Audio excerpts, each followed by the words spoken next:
السلام عليكم. وحشتيني خالص من الحلقة اللي فاتت.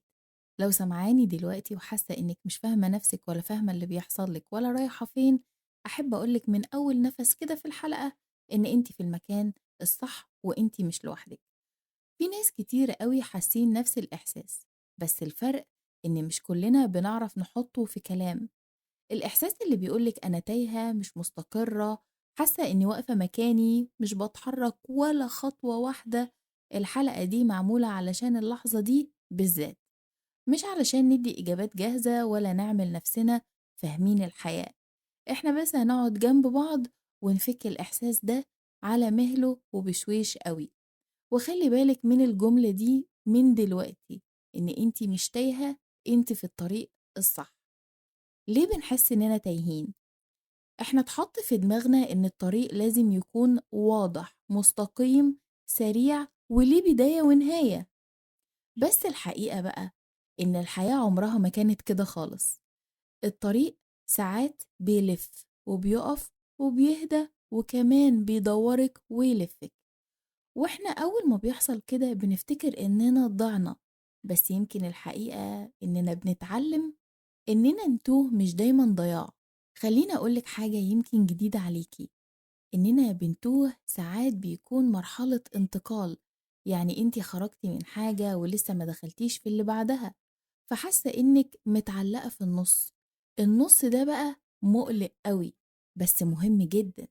النص ده بتقعي فيه وبتراجعي نفسك وبتغيري اتجاهاتك، بترتبي الناس من حواليكي، بتشوفي مين شالك ومين سابك، وبتسيبي حاجات كانت تقيلة عليكي. امتى آخر مرة قلتي أنا مش فاهمة أنا بعمل إيه؟ أنا بجد مش فاهمة أنا بعمل إيه. يمكن بعد إيه بقى؟ خيبة أو فقدان أو تغيير أو حتى نجاح جه في وقت غريب جدا انت مش متوقعاه.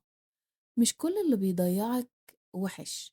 في حاجات بتضيعك عن نفسك القديمة علشان توصلك لنفسك الجديدة، ومرحلة حلوة قوي هتكتشفيها بعدين. احنا اكتر ناس بنتعب من المقارنات. بنشوف ناس مستقرة، ناس وصلت، ناس شكلها عارفة هي عايزة ايه، ناس فاهمة الطريق وفاهمة حياتها كويس، وبننسى اننا مش شايفين غير الصورة مش الرحلة. كل حد فينا ليه طريق، وكل طريق ليه توقيته. ويمكن طريقك لسه مش باين دلوقتي علشان لسه بيتكون. الطبطبة اللي انت بتحتاجيها من وقت للتاني ان انت مش مطالبة ابدا انك تكوني عارفة كل الاجابات، ولا محددة كل الخطوات، ولا واثقة بنسبة 100%. كفاية قوي انك ماشية، حتى لو ببطء. كفاية برضو انك ماشية حتى لو بتقفي شوية. الوقوف هنا مش ضياع أبدا. التفكير مش ضياع برضو.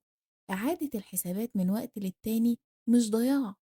الضياع الحقيقي إنك تكملي في طريق مش شبهك، قاعدة وسط ناس مش شبهك. ده الضياع الحقيقي.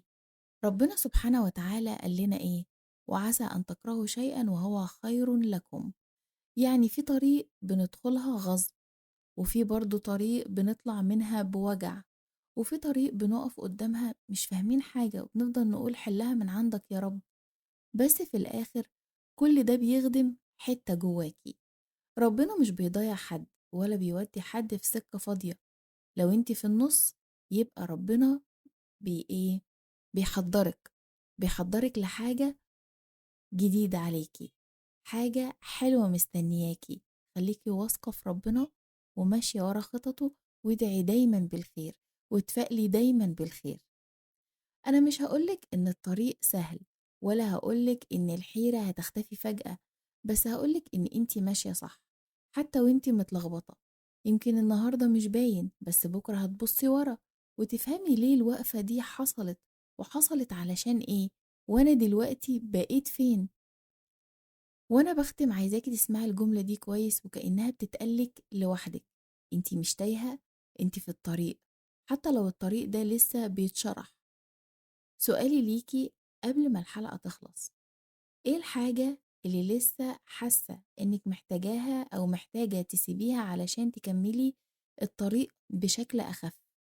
سيبي السؤال معاكي، ما تستعجليش في الإجابة أبدا. أشوفِك في الحلقة الجاية ونكمّل سوا خطوة هادية من غير ضغط ومن غير أي استعجال، والسلام عليكم ورحمة الله وبركاته.